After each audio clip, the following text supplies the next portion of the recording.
But yeah, Shakur Stevenson, Jamel Herring in Atlanta this weekend.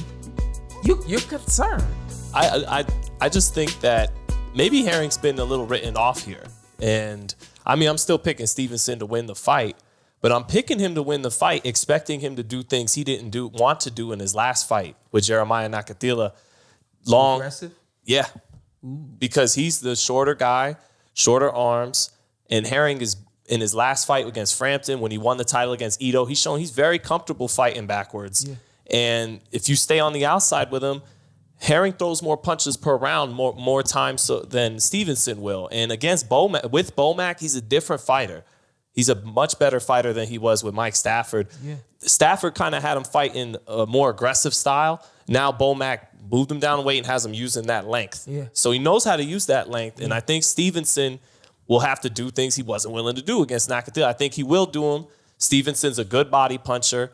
He's sharper. I think he punches harder than Herring. You know, Stevenson's not known as a puncher, but I think he punches harder than him. Yeah. And the question for Herring is, you know, how's he hold up when this kid starts hitting him, basically? Yeah. Can he take that straight left? Because I think Stevenson's straight left hand is going to be a problem up top and his body shots down low.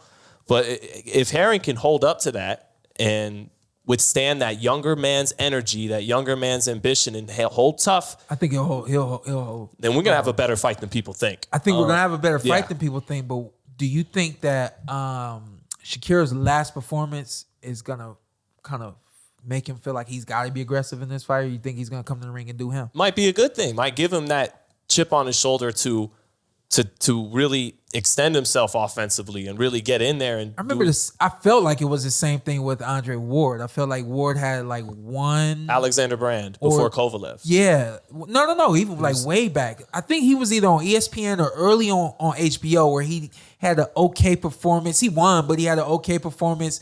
He might have even got knocked down. Was it Boone? Darnell Boone?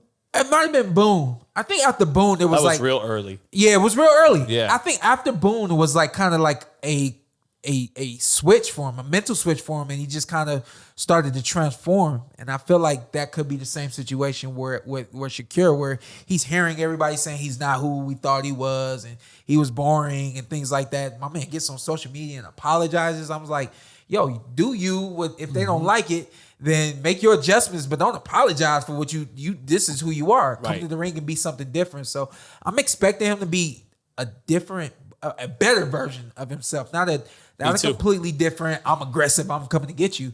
Just a different, aggressive in a Shakur Stevenson style. Yeah. You know, he's gonna be himself, but he'll be the one, I think, stepping forward, stepping in. Yeah. And then also Herring's 2 losses, even though he's a lot better now, were the southpaws. Yeah. So that's definitely something to consider for Stevenson. So I expect Stevenson to win, but I think if Herring holds up and then it'll be a better fight than people think. More entertaining fight than people might think. I think it's going to be more entertaining than people think. I wonder if, going from what you said about the kind of the response to his last fight, and then also my one criticism of Shakur going into this fight was just some unnecessary trash talk to Jamel Herring, who's like the nicest guy in the world. Second. Third. Relax. Would you stop? But he's the third nicest. He's pound for pound, number 1. We come up with a new close, guy. Sean. He's a nice guy. But it was kind of strange criticism. Like, man, you were telling me in the gym that I was doing a great job. I was like, what the hell else is he gonna say? Like, why would he not? So I wonder if it's a combination of Shakur's been very demonstrative about this fight. Like, I got hard. I'm gonna knock you out. Yeah, like, you got to choose one of us. You can't rock with both of us. Yeah. And so I think you factor that in, and that people criticize his last fight. I wonder if we will see a little bit more offense because, like, okay, you thought I was boring, and I've told you I'm gonna do damage on this guy. Maybe I do have to put my foot on the pedal a little bit. I think maybe putting his foot on the pedal against a guy like this could get him in trouble. I think it's a necessity thing, though. Like, not so much even. It's a stylistic thing. You know, this guy, you got to put a little pressure on him, break those pipes a little bit, make him feel that youth, and I feel break like him down. You can't break a guy like Jamel Herring. He's been through so much. The military, in the ring, outside of the ring. I don't think you can break that guy. That's one of them guys, like a Porter. Certain guys, I don't think you can break them. I feel like he's one of those guys. I think if he can break him, holy shit. And we said before, I think Shakur. I think you mentioned it with Devin, that Devin could be a guy you think is top pound for pound. I think Stevenson can be I think he can be in the top 5 pound for pound fighters, not too far out. So I think he wins, and I think we see a little bit more offense, but maybe not that much more offense. I think he's still going to be able to just be himself, box. But we see a lot of offense from him. This is going to be a great fight. This is going to be a great fight either way. Because Jamel's not going to go in there, and Jamel's not going to have a stinker. He's not going to go in there and it just be a boring fight. And why are you pointing at me for? Because after this fight, you guys going to be behind the 8 ball at top fights of the year. Ooh.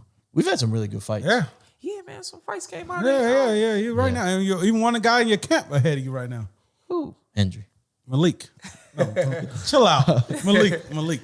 Nah, look at mom. Yeah. I do think Stevenson, his trash talk is, I get it. It's good easy for to the grasp. sport. Yeah, it's just we're not friends. He's a Jersey kid. That's like we're not friends in this F you. Yeah. In this straight like that. And I get what you're saying, and I get that's kind of he's that guy. That's how you grew up. That's fine. I get that. I'm fine with that. But it can't just be for everybody. It can't go to like an unnecessary place. Not that it's been vulgar or anything crazy, but it's like if somebody says something crazy to Shawn or like keeps going at Shawn, we're gonna be like, what are we really doing? Who's talked disrespectful to you? Any fighter other than Adrian Broner? My man, I'm at the press conference. He's talking, and I look down, and you're laughing. I'm hot. I'm completely hot.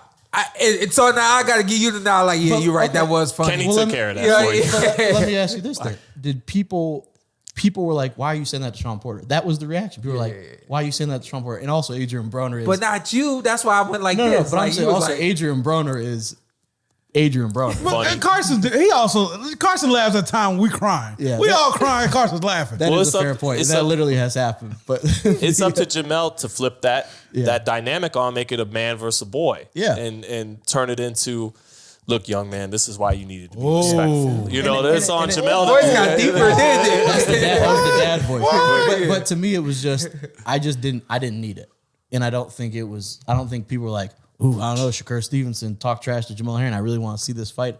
I think the general reaction is, why are you going at this guy? Like, we love this guy. Because he could be the nicest guy in the world, but I want his belt. And I want to beat his ass. Nicest guy in the world. That's what Shakur is getting. And more power to him. But he's part of that young hip hop. Yeah. They like that. They're like, tax this guy. Wait, why you say young hip hop? Hey, I'm old, man. I don't be knowing stuff. Hip hop's old now. I watched the BET Awards. I ain't know nobody.